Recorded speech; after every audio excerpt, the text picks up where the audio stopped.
The digitization of the work of the board.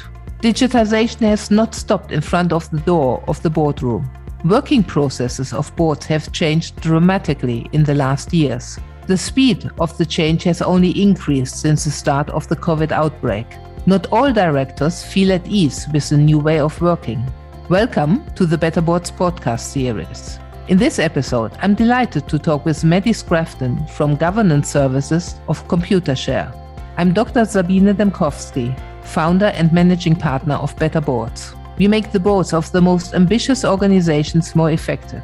Our mission at Better Boards is to contribute to creating better boards. We do this by providing clients with an evidence-based approach for board evaluations and board development programs. To fulfill our mission, we give a voice to all who care about creating better boards. Maddie, thank you so much for contributing to the Better Boards podcast series. Thank you for having me. We have quite an interesting topic, the digitization of the board. The way boards are working has changed dramatically, and the speed of the change has only increased since the start of the COVID pandemic. Where have you seen the greatest changes in the working processes of boards? I think to state the obvious, the pandemic has forced the use of virtual meetings. And as we emerge, boards have really recognised the efficiency, both in time and in cost, of maintaining some virtual meetings. Essentially, I think moving forward, the majority of company secretaries that I speak to are starting to move to a hybrid model, where they're having some meetings in person, some meetings virtually. It's quite interesting. Some different discussions lend themselves better to being in person or being virtually. For example, I think if you're trying to discuss something in real depth and get some real challenge in the room, if you're talking about strategy or year-end results, you need that kind of robust debate, and it really helps to be in the room with the rest of the board. But if it's something more, business as usual, kind of more transactional decisions, then actually a virtual meeting can work. And besides these virtual meetings, what other working processes are now digitized in the boardroom? So I suppose the use of board portals are really, it's interesting because they're really sort of normal and standard in the sort of FTSE 100, FTSE 350, say in the UK, and also in other countries. But actually, for some smaller organisations, they haven't necessarily thought about introducing them or think of board portals as an additional cost. We work with quite a lot of companies planning to IPO or planning to develop the robustness of their governance framework. And actually, it's something we're always trying to encourage them to do, whether it's our own board portal solution or whether it's someone else's. The important thing is that they get the right processes in place, because it can really help the efficiency of board meetings and help directors to get all the information in one place. And, that can support them to make better decisions, really, in the background. All well and good. It always sounds so appealing. And yet we all personally had our fair share of experiences where we struggled with technology. And for our listeners, we just had a nice experience before starting this podcast. When I speak with boards, really not all feel really at ease about this digitization of the working processes. Be it that they don't really like all these virtual meetings, or be it that they don't like the board portals. What have you seen in really good practice? How have boards overcome these issues? Yeah, it was quite a challenge. During the pandemic, I was in-house company secretary role working with a board, and it was really challenging sometimes to create that kind of group dynamic in a natural way without them all being in a room. And I think directors really missed some of that and missed working together. There were lots of things implementing some of these things, but also I've had lots of discussions with company secretaries where they had one side of things setting up, more formal routes. So having additional subcommittees or additional meetings between the formal board meetings, just to keep things moving, keep the discussion going. Board still shouldn't be making decisions outside of the boardroom, but just trying to facilitate that more relaxed discussion. I remember one organisation were having actual, purely social, relaxed discussions that were very unstructured, purely just to help that board dynamic and make sure those relationships were working. One quite innovative approach that I really like in terms of getting the right information into the room was a company where, pre-recording the presentations that were going to be held at the board meeting. Instead of having them on the day, they were pre-recording them. That's interesting. I know. It's the first time I'd come across someone doing this, actually. They're pre-recording them. And when the board got the papers, they'd also get the pre-recording, so from the presenter. So they're really hearing what has to be said in advance.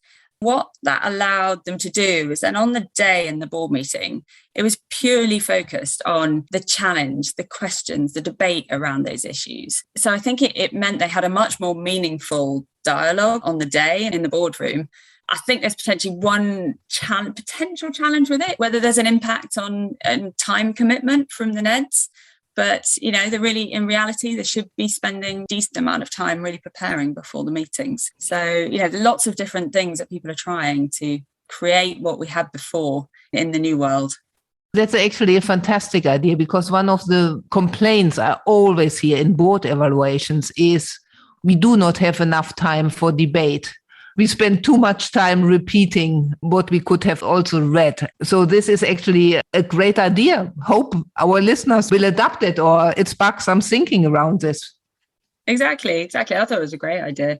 I haven't tried it myself. So, it'd be good for people to give it a go, see if it can become a new best practice. And with these virtual meetings, people really missed bumping into each other in the hallways, these little conversations over a coffee, in the coffee breaks. Doesn't it feel very contrived, somehow organizing a virtual social conversation?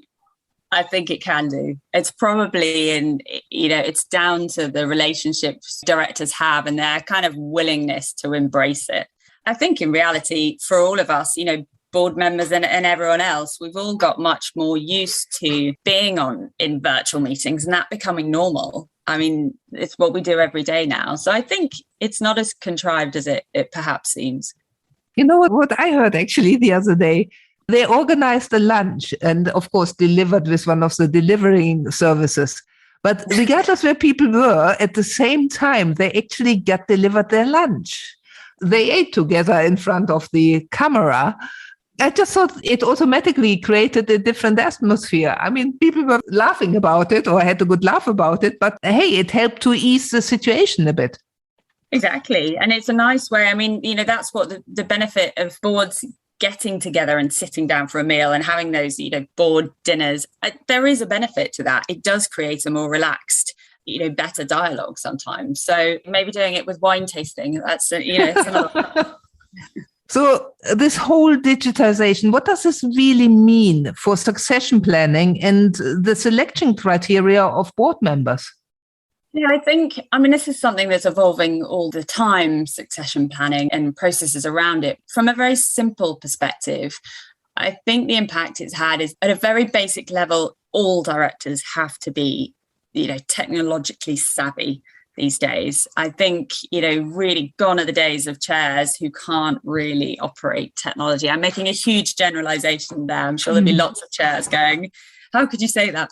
But printing out paper packs, it really, really do have to have moved away from that now and look forward. I mean, from an environmental standpoint as well, that's, a key thing on directors' radars they're making big decisions about. So you can't then sit there, printing out these hundreds of pages of packs at the same time. So I think all boards need to really be embracing technology and actually the company secretaries have the biggest role to play in that. If you still have boards who are a bit reluctant to move forward and use technology and move away from paper, it's a no-brainer. I think, company secretaries have to be pretty tough around that these days.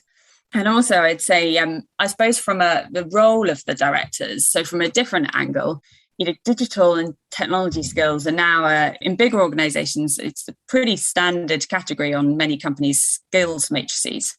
But given the pace of change of technology, boards should really be considering whether they need external advice around technology. I mean, board members cannot be experts on all of it. It's changing so quickly. Yeah. It's impossible for any one person to be an expert on all of it. But in a way, NEDs don't need to be experts either, but they need to be providing the right robust challenge. So, getting the right advice into the boardroom is important. In a previous role for a FTSE 100 bank, one of the things that we put in place was some board training on technology terminology. This was in advance of us the board having some discussions on technology strategy. So actually, there's a realization that it was really important. They were on a level playing field and they had a really consistent understanding of the language and the meaning around the technology. So they could actually, make that decision. There's lots of different ways of looking at it, I think. I mean, that's another great idea because, again, when we do these board evaluations, we always see a big gap between where boards believe they should be in terms of digitization and where they think they are at present. There's always a big, big gap. And clearly, it doesn't appear that boards have the digital know-how that strategies demand, actually. Yeah, it's hard because they can't be those experts. So it's really getting the right advice into the room sometimes. And that won't always be available within the organisation. They might have to seek that externally. And the way they'll get that advice in will have to change over time. The expertise is evolving. How was your training around this technological terminology received? What were the reactions of the directors? I think it was really beneficial for them. It certainly helped future discussions. And I think, as much as people don't want to put their hand up and say, I don't really understand this, it kind of, pushed that aside and just went, right, level playing field. Let's just all make sure we understand what all this means. And, CEO who provided that, who's, an excellent technology background. So, it was a good leveler, I think. Fantastic. Now, we spoke about virtual meetings. We spoke about the board portals. Can you give us some insights about what is happening at the front end of development? What are companies really working, like yours now? What are companies really working on? What will be the next big tech things entering the boardroom? Well, it's interesting. There's been a huge trend around, particularly with the leading board portal solutions in the market. There's an ever increasing, complexity of what the software can do. Lots of things like, minute templates, providing market information, chat functionality. There's all sorts of things that these portals can do. And in practice, most companies are actually using a fraction of that additional functionality. So I think it's worth, company secretaries sort of stopping and thinking about what technology you want to use, what you want to use it for, how you want to interact with the directors and how you want them to interact with each other. Certainly I've heard all sorts of stories where, directors will communicate with each other. So they'll find other channels if they're not seeing each other in person. So, maybe they're using WhatsApp to communicate. For example, do you want them to be? Or do you want to kind of, funnel them through a specific channel? But I suppose coming back to the portals and functionality, I think a lot of them are very easy for directors to use in the front end, but often can be really, really complicated and quite laborious for COSECs to operate in the background. So I think there's a lot of room for increased efficiency, frankly, within board portal technology. I mean, we have our own portal technology. It's called BoardWorks that we've developed. And my team are very heavily involved in providing feedback and recommendations on how we can improve it. We're using it to support our clients. So we're seeing what the challenges are with it. And I suppose my perspective on it is that actually we should be making things simpler rather than more complex. I don't think sometimes board portals get the basics right. I think it's important that they are simple and easy to use, intuitive, quick, but then also to integrate with other systems and workflows. So I think from my perspective, I think there's more simplification and better operation of the systems that needs to come before we continue to add lots of other, exciting things it can do. Reminds me about a discussion I had with a premium automotive company. And the female executives were almost using exactly your words. So it's the case with board portals. It's a case with many other technologies as well, isn't it? Yes. Yeah. Just because you can do something and make it more complex doesn't necessarily mean you should, but we don't always apply that. Coming to the end, what are really the top 3 things our listeners should take away from this podcast? Yeah, I was having a think about that. There's so many different things that company secretaries can kind of focus on to improve how they do things. But one thing that I think has been really useful for me in past roles is kind of stopping and thinking about the experience the board is getting and the experience that you want them to get. And really think about the technology that is being used and actually, is everyone using it? Perhaps there are some gaps, perhaps there's some overlap. And really taking some time to investigate new or alternative tools that might do things better. I think another thing is to ask ask board members, or if you're a board member yourself, give feedback on what works for you and what doesn't. We often forget or don't put enough time aside for that. And I think thinking about board meetings and, whether they're going to be virtual, in person, plan early. I think, going forward, which of your meetings during the next few years are going to be virtual, which are going to be in person? What technology will you need to support that, to run those different meetings?